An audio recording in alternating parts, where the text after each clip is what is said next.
Right, so I've done a bit more. So I've drilled the, I've cut this down to size now. I've marked it or scribed it on here.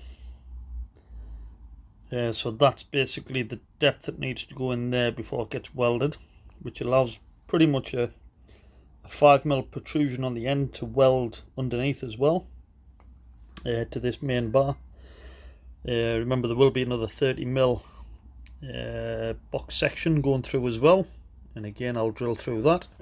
Yeah, and then me 3/4 or 19mm hole for that. That'll go onto there, tighten that up.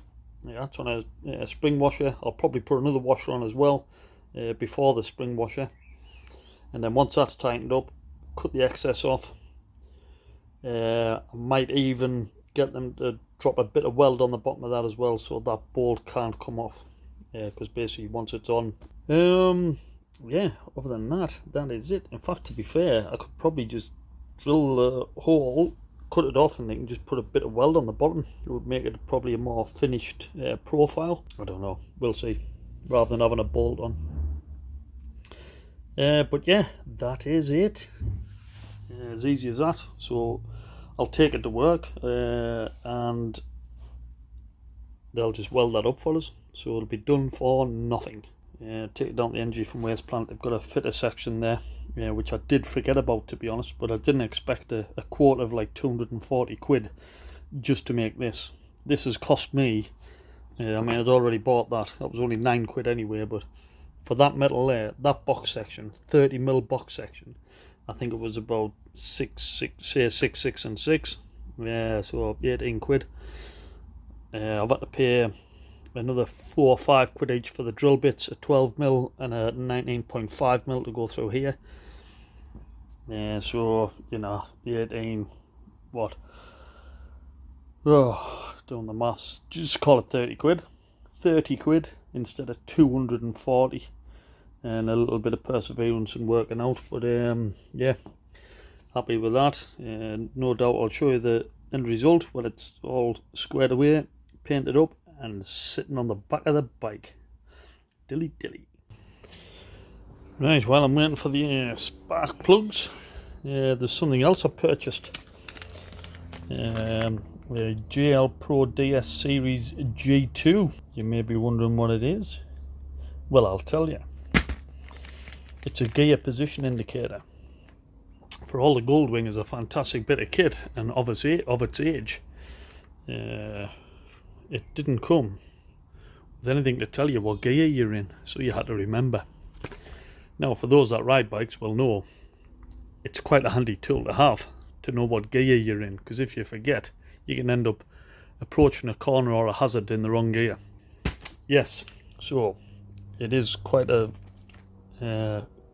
good addition to the bike, and by all accounts it's plug and play. So I've just got to take the seat off, which will be the first time I've had the seat off, and you plug this into the basically where a OBD connector would go to, so to read any fault codes. On these it's just like an F1 symbol that appears on the dash.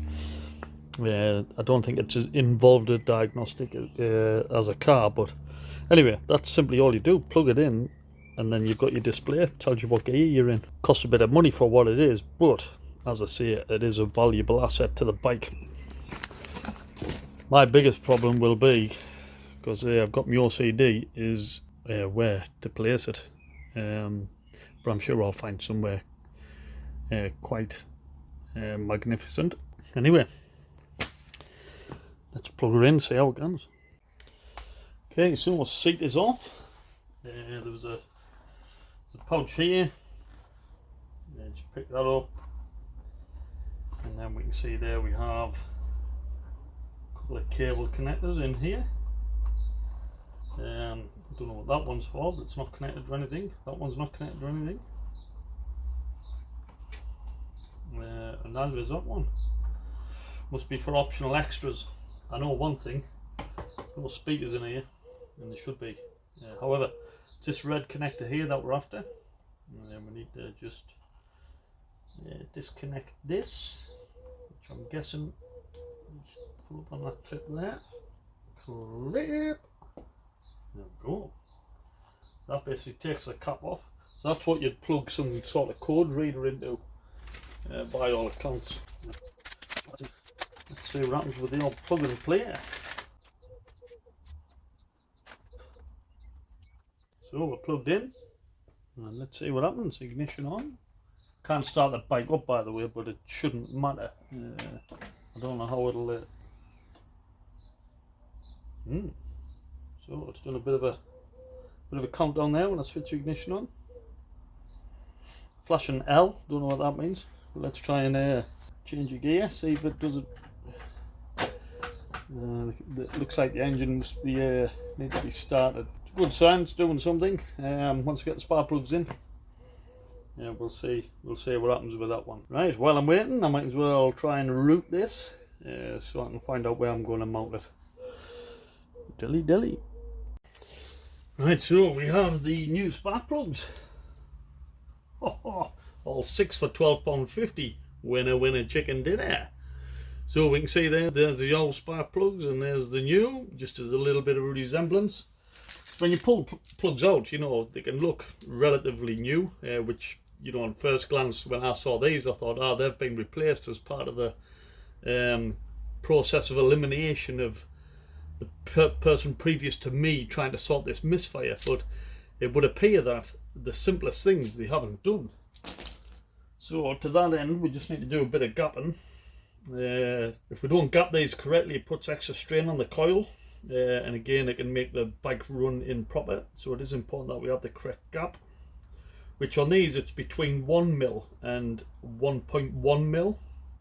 So I'm going to put it at middle for diddle, 1.05 of a mil. So them three there makes up my 1.05, just double checking. 30, 70, 0.5. So I'll just grab each spark plug now and just see what the gaps are. Okay, first one, spot on.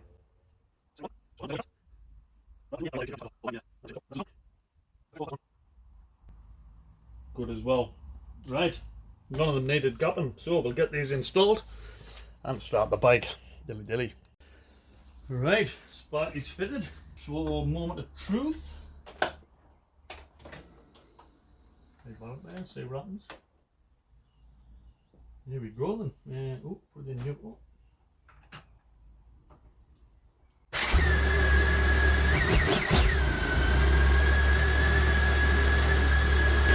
So far so good. Kind of here on there, but I can certainly hear that is not missing at all. Not what it sounded like previous. Trying to gear it now. First, second, it's not changing. I'm saying second. I think that's the fifth there. So I don't know whether I'm doing something wrong, so I'll sort that out later. But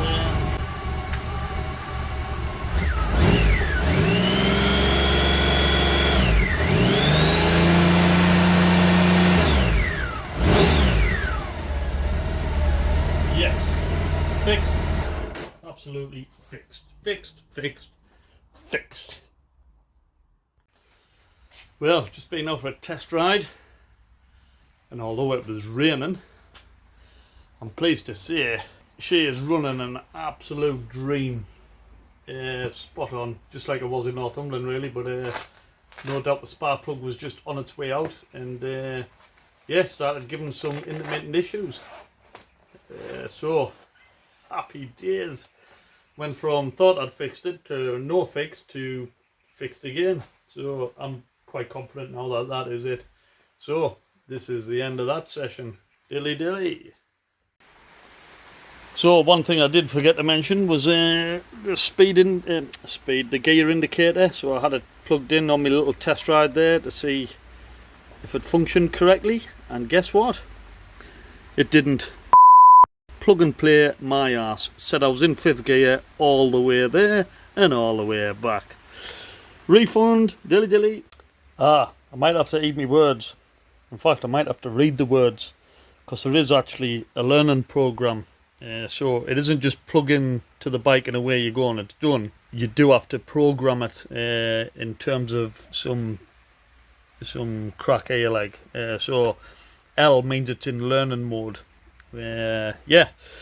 So, point to note, read the instructions before jumping into that fire. I'm pretty sure it will graft after this, so I'll go through the programming process once I've done it myself, and then yeah, we'll see how it goes from there. Dilly. Right, so I fitted the gear change indicator, and I calibrated it. So to show you, obviously that was my calibration procedure. It was fairly straightforward in the learning mode, so it's on the centre stand. So we start the bike, goes through a self-check, should go to a dash. Saying it's in neutral. So I'm on the centre stand, select first gear, go at first. Well, that's first, second, third, fourth, fifth, overdrive. That's 5th gear, so down the gears now. 4th, 3rd, 2nd, 1st. Back in neutral. Hey, get in. What a piece of kid. Dilly.